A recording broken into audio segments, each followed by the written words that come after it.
Bonjour à tous, voilà, bienvenue sur ma chaîne, la première vidéo avec mon nouveau nom. Alors un tout petit disclaimer dessus parce que je pense qu'on a besoin d'en parler vite fait.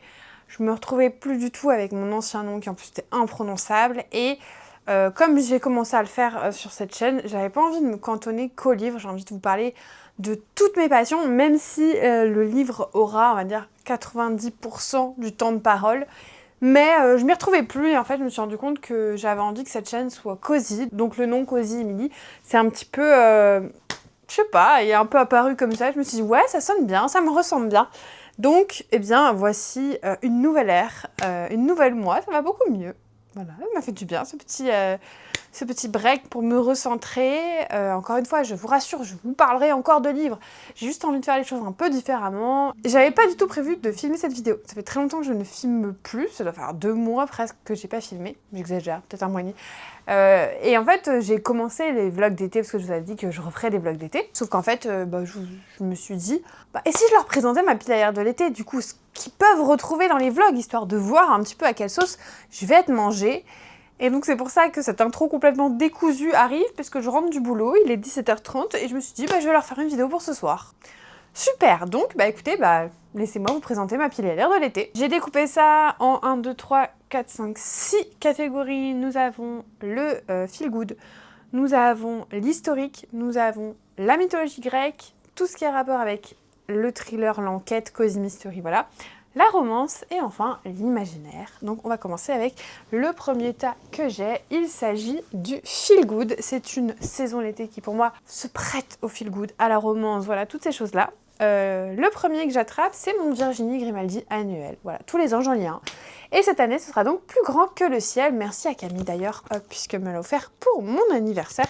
Je vous avoue que je ne sais absolument pas de quoi ça parle. Je sais juste qu'à chaque fois je pleure, mais que c'est des pleurs qui me font du bien. Donc écoutez, si jamais vous avez déjà lu celui-ci, n'hésitez pas à me dire, mais il me semble qu'il avait fait un tabac. J'ai même pas envie de regarder le résumé, parce que vraiment les Virginie Grimaldi, c'est un par an, et à chaque fois je me fais avoir dès le départ, donc voilà. Le deuxième, j'ai envie de tenter Jenny Colgan, puisque à chaque fois qu'on parle de romans un peu cosy, un peu small town, eh bien c'est un nom qui revient très souvent. Une saison au bord de l'eau, donc avec la jeune Flora Mackenzie qui travaille à Londres dans un cabinet d'avocats, qui va se retrouver sur une petite île en Écosse et qui va redécouvrir la vie dans une small town, typiquement ce que j'ai envie de lire en ce moment. Et ce qui me fait du bien, donc écoutez, je pense cette année, tester Jenny Colgan. Vous le verrez, c'est pas la seule autrice que je testerai cette année.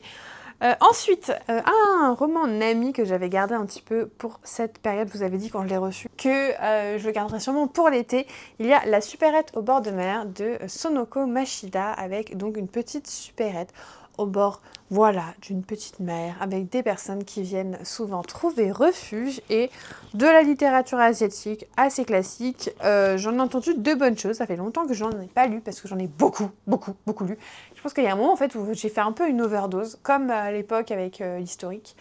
Et celui-ci me donne très envie, donc on en reparle. Encore un petit truc un peu small town, citadine qui retourne chez elle et tout. Bref, La librairie des rêves les plus fous de Gracie Page, publié chez Robert Laffont, avec ce très beau geste page, voilà. On est sur une jeune fille qui commence son été en aidant sa tante qui habite dans les Cornouailles en plus à gérer sa librairie. Je pense que ça va être doux, ça va être mignon, ça va être tout ce que j'aime. Donc ça, c'est dans ma pile à lire. Un autre Nami, Un goût de Dolce Vita de Lorenza Gentile, d'Italie. Voilà, encore une fois, c'est une jeune femme qui se reconstruit, qui repart de zéro et qui va tenter un petit peu de faire un pari un peu fou en rebâtissant une espèce de vieille baraque, un truc comme ça. Et voilà, là on est dans les Pouilles, que j'ai plein de livres comme ça pour cet été. Hein. Vraiment, je crois que c'est un petit peu mon motto cet été. C'est ce genre de livre, c'est ce genre d'intrigue. Est-ce que ça veut dire qu'avec mon mari, il faut qu'on quitte tout pour aller rénover une bâtisse en Italie? Je suis pas encore décidée. Voilà, on parle d'Italie, encore un livre et une autrice que cette fois-ci, je tenterai cette année. C'est Serena Giuliano avec Volare. Et là, pareil, une femme qui va partir en Sicile pour essayer de retrouver son moi intérieur, enfin son soi intérieur du coup, essayer de retourner sur la terre de ses ancêtres. C'est vraiment une récurrence dans mes lectures cet été. Il y a un truc de retour aux sources ou de renouveau qui me passionne un petit peu cet été, vous l'aurez compris. On va rester un petit peu dans du contemporain, comme ça j'en aurai un petit peu fait le tour avec ce que j'appelle l'historique. C'est des livres qui ne se passent pas à notre époque, et j'ai un petit peu triché, mais juste un petit peu. Puis malheureusement, je suis obligée de vous dire que ce livre-là se déroule il y a plus de 30 ans. Il s'agit du Retour de Carrie Soto de Taylor Jenkins Reid. Et pourquoi je vous dis il y a plus de 30 ans? Parce que c'est 1994. J'étais née. J'étais pas bien vieille, mais j'étais née. Et donc on suit une joueuse de tennis. On rencontre Carrie Soto dans Les Sirènes de Malibu, qui est un autre livre de l'autrice que j'avais adoré. Je me régale à chaque fois avec ces livres. Il y a beaucoup de portées un peu féministes, enfin, sur la condition de la femme et sur le fait qu'elle n'est pas traitée de la même façon que les hommes. Et j'aime beaucoup ça dans les romans de Taylor Jenkins Reid. Donc je pense que je vais encore me régaler avec celui-ci. Celui de l'année dernière était bien, mais ça n'avait pas été mon coup de cœur. Ensuite, on part en Écosse en 1930 cette fois-ci avec L'île au murmure, le dernier été de Karen Swan. Avec donc une jeune fille qui vit sur la dernière île sauvage d'Écosse. Et donc elle vit là-bas et un jour elle va rencontrer le fils du Lord à qui elle fait découvrir l'île. Ils vont tomber éperdument amoureux, sauf que elle ne vient pas d'une bonne famille et donc du coup évidemment leur rapprochement n'est pas vu d'un très très bon œil. J'ai hâte de découvrir ce livre, vraiment il me donne extrêmement envie et même s'il est gros, je sais que les Charleston ça se lit quand même assez rapidement. Et ça me fait un petit peu penser à tout ce qui est Lucinda Riley et tout, donc on va voir si j'accroche autant. Ensuite, on a Sarah Penner avec Les Malédictions des sorcières de la mer, publié chez Faubourg Marigny. J'avais vraiment beaucoup aimé les autres romans de l'autrice, donc évidemment, je l'avais mis sur ma wishlist et c'est Aurélie qui me l'a offert cette fois pour mon anniversaire. Et donc là, on est sur une double temporalité avec une partie qui se passe en 1821 et je crois qu'il est question un petit peu de sirène, de surnaturel, puisque souvent il y a du surnaturel avec Sarah Penner. Donc on est vraiment sur un roman fantastique et j'aime beaucoup ça, donc j'ai hâte de le découvrir.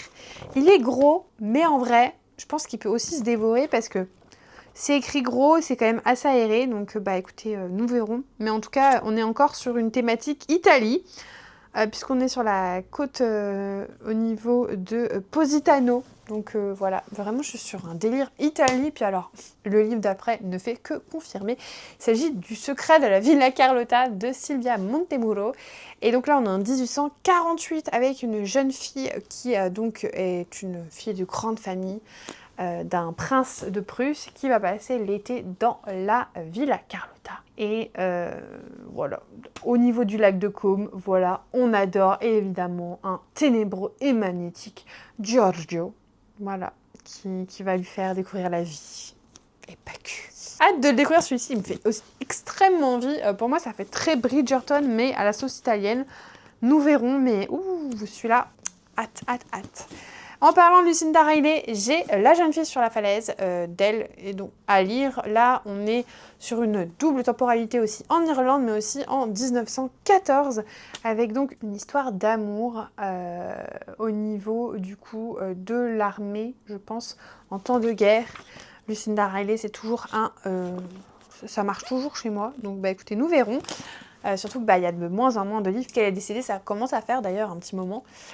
Donc voilà, j'ai ce livre-là pour cet été. C'est pas ma priorité, mais si je peux le lire, c'est pas mal. Et enfin, le dernier livre de cette section historique, c'est le Calamity Club de Catherine Stockett, qui est l'autrice de La couleur des sentiments, que j'avais trouvé exceptionnelle. Donc écoutez, hâte de découvrir ce nouveau titre de l'autrice. On est dans le Mississippi, donc en 1933, on suit trois jeunes filles qui vont découvrir la vie, et je pense 3 jeunes filles voilà, on a une orpheline, on a une espèce de femme de ménage, on a une femme qui est dans un asile, bref, on est toujours sur des romans de femmes, j'ai l'impression aussi avec Catherine Stockett, et je pense que ça va être incroyable, donc hâte de le découvrir, vraiment très hâte. On va passer tout de suite, on va transitionner un peu sur tout ce qui est enquête, puisque j'en ai 4. Les 2 premiers, ce sont des suites de sagas. Nous avons Tante Dimitri Détective, c'est le 6e tome de la saga Tante Dimitri, que j'aime beaucoup, qui est cosy, qui est mignonne, et surtout qui est très cosy, pas très mystery, puisqu'il y a rarement des choses très graves, mais là il y a un meurtre. C'est la première fois qu'on va avoir une enquête de meurtre, donc écoutez, hâte de découvrir ce nouveau tome. Et également le tome 15 des enquêtes d'Anna Swensen, Meurtre et Cupcake à la vanille. Et encore une fois, on reprend toujours la même équipe qui marche. On a une pâtissière qui est toujours au mauvais endroit, au mauvais moment. de la gourmandise, des crimes, voilà, on adore cette petite ville pas du tout tranquille puisqu'il y a énormément d'assassinats qui est Lake Eden. Et donc là, je ne sais plus ce qui s'est passé, je crois que il y a une soirée d'ouverture, voilà, un espèce de club ou de restaurant, je ne sais trop. C'est toujours le même. De toute façon, c'est voilà, on va suivre un meurtre, quoi. Ça, j'aimerais bien le lire cet été. Ensuite, j'ai reçu un roman de chez Belladone, c'est Méfiez-vous des morts de Nathalie Marquet-Pernot. On a une jeune fille qui est influenceuse et qui perd tragiquement ses parents dans un accident de voiture. Et elle a un petit peu du mal à croire que c'est un accident, surtout que ses parents étaient quand même des personnes, on va dire, assez influentes. Et donc du coup, elle va je pense qu'elle va mener elle-même l'enquête. Voilà, bah écoutez, hâte de découvrir ce titre des éditions Belladone, nous verrons bien. Et enfin, le dernier, c'est Le crime de la falaise de L.J. Ross. Alors ça, je me rappelle plus du tout, mais j'en ai entendu plutôt de bons échos, notamment du Café des Livres, qui avait vraiment beaucoup aimé ce livre, donc je l'avais mis dans ma wishlist. Je ne sais plus de quoi ça parle. On a une éditrice à Londres qui mène une vie assez paisible jusqu'à ce qu'elle devienne la cible du tueur du métro. Elle est sauvée in extremis, mais du coup elle va fuir son quotidien londonien pour les Cornouailles. Mais au moment où elle pense avoir enfin trouvé la paix, une silhouette surgit et pousse une jeune fille en haut de la falaise. Elle va donc, pour avoir l'esprit tranquille, être obligée d'essayer de démasquer le meurtrier. Voilà, bah écoutez, ma foi, ça a l'air très sympa. En plus, c'est du poche. En ce moment, j'ai envie de lire du poche. Est-ce que vous aussi, l'été, vous avez envie de lire des poches? Vraiment, moi, ça me fait ça que l'été. Je sais pas pourquoi, j'ai envie de lire du poche. Est-ce que c'est parce que quand j'étais petite, je prenais toujours des livres de poche en vacances? Et que du coup, ça me rappelle l'été, les vacances, même quand j'étais pas en vacances, quand j'étais chez moi, parce que quand j'étais petite, j'avais la chance d'avoir une piscine. Parce qu'à Lyon, c'était quand même assez courant. Et je sais que j'avais très souvent des livres de poche que je tordais dans tous les sens pour les lire. Maintenant, je me dis, si je voyais ce que je faisais à mes livres.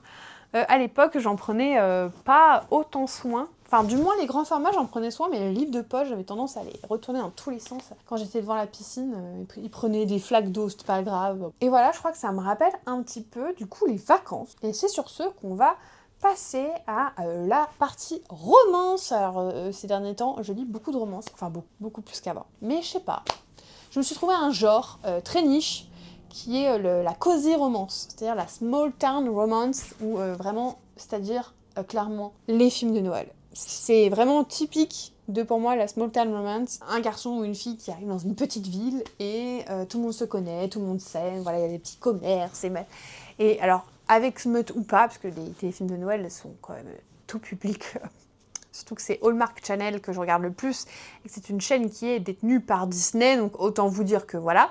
Mais vraiment, c'est un sous-genre que j'aime beaucoup, donc que j'explore. Comme quoi, il y a que les imbéciles qui changent pas d'avis, et que j'aime bien aussi la romance. Alors, bon, évidemment, qui dit été dit romance, dit Emily Henry, puisque même quand je ne lisais pas de romance, c'était mon autrice de romance préférée. Donc j'ai pris celui de cette année qui s'appelle Book Lover, et qui, en fait, est un des premiers, je crois, mais qui n'avait pas encore été traduit. On suit Nora, qui donc ne vit que pour les livres, et qui va partir après une énième rupture, un mois à Sunshine Falls. Et voilà, en plus, c'est de la small town romance, puisque là, voilà, c'est la citadine accro au boulot qui va aller dans une jolie petite ville. Voilà, et donc, écoutez, nous verrons. J'ai pas envie d'en savoir plus. J'adore Emily Henry, donc j'ai hâte de découvrir ce titre. Ensuite, Ambiance Bridgerton, on a la chronique des Roquesby, tome 1 et 2, publié chez J'ai lu. J'aurais pu le mettre en historique, mais pour moi, ça c'est vraiment de la romance, parce qu'en plus, s'il pouvait y avoir des flamèches, il y aurait des flamèches. On est sur la génération avant les Bridgerton, donc au niveau de ses parents, et notamment de son papa. Et d'ailleurs, en fait, c'est leur papa et la sœur de leur papa qui fréquentent une famille qui s'appelle les Roquesby. Donc c'est dans ce contexte-là qu'on va voir ces deux romans qui sont suivis d'une autre intégrale, tome 3 et 4. Donc en plus cette année on a eu le Bridgerton, mais il y a longtemps. C'est pas, je l'ai pas gardé pour cet été parce que ça se passait un petit peu avant. Enfin bon, bref, j'ai déjà regardé. Je suis en manque, donc c'est très bien. Ensuite, on va passer sur du Becky Borison avec Sucré Salé, publié donc chez Verso. C'est une saga de small town romance qui se passe au niveau des saisons. J'ai lu les deux premiers, celui-ci c'est la saison de l'été. Je ne sais pas quel est le trope de celui-ci. Je sais que le deuxième m'avait un peu moins bien convaincu que le premier. Mais écoutez, là on suit une jeune propriétaire de boulangerie et un jeune homme qui va lui proposer un mois de rendez-vous sans attache. Sauf que évidemment ils vont s'attacher, hein, vous vous doutez bien. Voilà, écoutez, je vous en dirai des nouvelles. Là aussi il y a un petit peu de flamèche mais ça reste encore ok. Si moi je peux le lire, c'est que le smut n'est pas non plus abusé. Toujours par la même autrice, toujours chez Verso, j'ai aussi First Time Caller, qui est une réécriture de Nuit Blanche à Seattle. Ça, je vous l'ai déjà présenté plusieurs fois. Vous avez ce jeune grincheux là, qui a perdu foi en l'amour et qui pourtant est animateur sur une hotline du cœur, et la jeune fille, je crois que c'est sa fille qui appelle la radio, je ne sais plus, mais il y a un truc comme ça, et j'aime beaucoup les films de Meg Ryan, en fait elle s'est inspirée des films de Meg Ryan pour cette saga, et du coup très envie de le découvrir. En plus il est beau, il me fait penser à une glace vanille fraise pour l'été. En parlant de glace, ma pépite de cet été, une My Pistachio Era Juliette Ferjeune de Emily Collins, qui sent divinement bon. Publié chez EH. 2 petites flamèches. On est sur de la small town romance avec une jeune fille qui quitte Paris, qui quitte toute sa vie pour partir en Toscane dans une exploitation de pistachiers. Est-ce que c'est pas une vie rêvée? Je vous avoue que j'ai pas du tout envie de partir sans mon mari. Mais l'idée d'éventuellement partir avec mon mari en Toscane pour m'occuper de pistachiers n'est pas une idée complètement déraisonnable à mon sens. Voilà. Et écoutez, hâte de le découvrir. Il me fait trop envie. Est-ce que c'est parce qu'il est beau et qu'il sent bon? Oui. Est-ce qu'il sera bien? Écoutez, j'en ai entendu des super critiques et donc, croisons les doigts. On va passer au côté un peu imaginaire et je vais vous présenter déjà les 3 romans de mythologie grecque que j'ai. Alors je vais aller un peu vite parce que vous les connaissez déjà. Je vous en ai déjà parlé maintes et maintes fois. Le premier, c'est Psyché et Rose, donc la réécriture de Luna McNamara, publié chez Hauteville. Psyché et Rose, voilà, tout simplement, une réécriture. Celui-ci, ça fait extrêmement longtemps que je l'ai. Il est dans ma palle de paléontologie. Et j'aimerais bien refaire un épisode de paléontologie cet été, donc ce serait l'occasion rêvée de sortir Psyché et Eros. Écoutez, nous verrons. En tout cas, celui-ci, il faut qu'il soit lu cet été. Ensuite, j'ai également Ariane de Jennifer Saint, publié chez Sabran, qui va réinventer le mythe du fil d'Ariane. Il est sous blister depuis sa sortie. Je l'ai acheté à sa sortie. Il est temps, n'est-ce pas? Il est temps, mais ce qui est le pire, c'est que j'ai reçu ça de Sabran. Hera de Jennifer Saint aussi, qui du coup réinvente le mythe d'Hera. Et j'avoue que, entre les deux, j'ai plutôt envie de lire Hera parce que j'ai toujours trouvé que son personnage en tant que déesse et pas en tant que dessin animé Disney était hyper intéressant.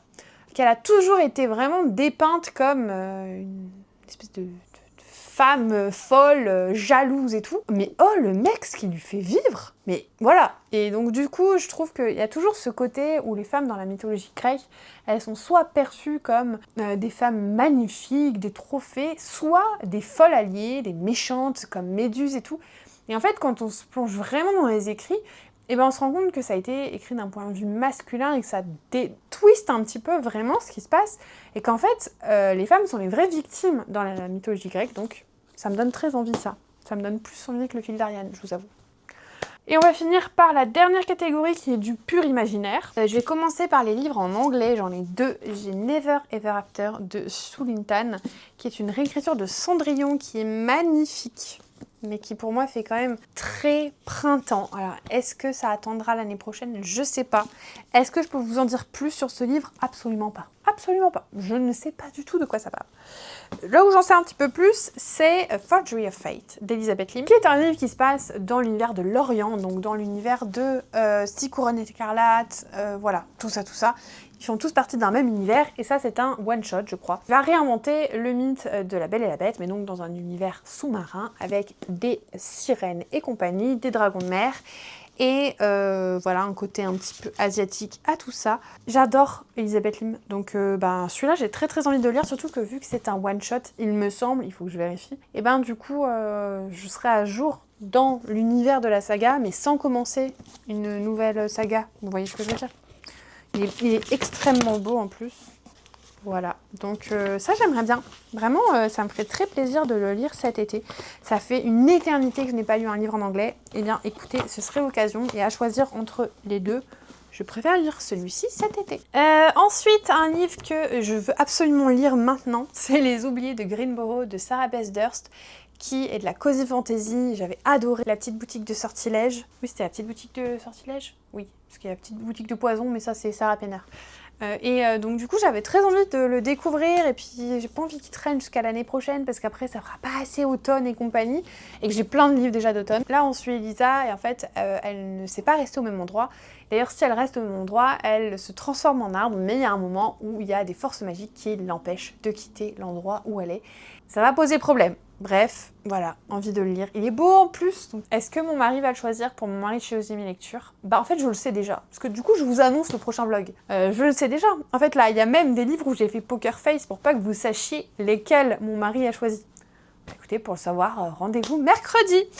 Ensuite, un autre livre, j'aimerais bien lire, relire même, Le Voleur d'étoiles de Chessie Abdullah, qui est publié chez Sabran, qui est une réécriture du Conte des Mille et Une Nuits. On est sur de la fantaisie orientale. Ça aussi, à un moment, j'en ai lu et j'en pouvais plus. Mais là, ça fait longtemps, donc j'ai bien envie, parce que j'aimais bien cette saga. Et du coup, j'ai le tome 2 qui m'attend. Et je voulais relire le tome 1 avant de me lancer dans le tome 2, parce que le tome 1, j'ai lu il y a 4 ans. Ça commence à dater, parce que je l'avais lu en anglais. Donc, voilà. Et le dernier, mais pas des moindres, livre de cette série. Et d'ailleurs, ce n'est pas le seul livre, mais c'est juste que c'est le début de la saga. Voilà, Les Cités des Anciens, le premier tome de Robin Hobb. On est sur l'univers de l'Assassin Royal, avec on suit Malta et Rain. Pour ceux qui ont lu les livres précédents, vous saurez de quoi je parle. On est dans le désert des pluies, c'est de la fantaisie incroyable. Et je n'ai qu'une envie, c'est de me plonger dedans. Donc voilà, j'espère que ça vous aura mis un peu en jambes pour les vlogs d'été. Voilà, encore une fois, le premier vlog, ce sera mon mari choisit mes lectures parce que je sais que vous adorez quand il est là et que je me suis dit que pour reprendre un petit peu YouTube, ce serait vraiment chouette. Je sais évidemment qu'est-ce qu'il a choisi, puisque je suis en train de lire ses livres. Mais écoutez, pour le savoir, rendez-vous mercredi. Voilà, les vlogs reprennent. J'espère qu'ils vous plairont. Et si jamais c'est pas mercredi, ce sera jeudi. Voilà, tout simplement. Pas de pression, parce qu'il faudra voir au niveau de mon montage si j'arrive à vous les mettre mercredi soir. Mais si c'est pas mercredi soir, ce sera jeudi soir, grand max. Je vais essayer de faire mon mieux pour que ce soit mercredi, mais vous inquiétez pas, si jamais mercredi il n'y a rien, ce sera jeudi. Et puis de toute façon, je vous ferai une petite annonce pour vous dire que ce sera demain. Voilà, j'espère que ça vous aura plu. Si vous avez envie de me dire quels sont les livres que je vous ai présentés, que vous avez très envie que je vous chronique, et ben n'hésitez pas à le mettre. Bah voilà, laissez un petit commentaire et écoutez, je sais plus comment terminer ces vidéos après cette longue pause. Merci du soutien, déjà, merci. Le post que j'ai fait pour vous dire que je prenais un break, vous avez été mais trop mimes avec moi, trop... Vraiment, ça m'a beaucoup touchée, donc merci de me suivre et puis j'espère que vous regarderez cette vidéo et que vous ne m'avez pas oublié. Voilà, donc je vous remercie, je vous fais des bisous, et même si j'ai changé de nom, hein, comme d'habitude en attendant la prochaine vidéo, je vous souhaite de merveilleuses lectures et je vous fais des bisous.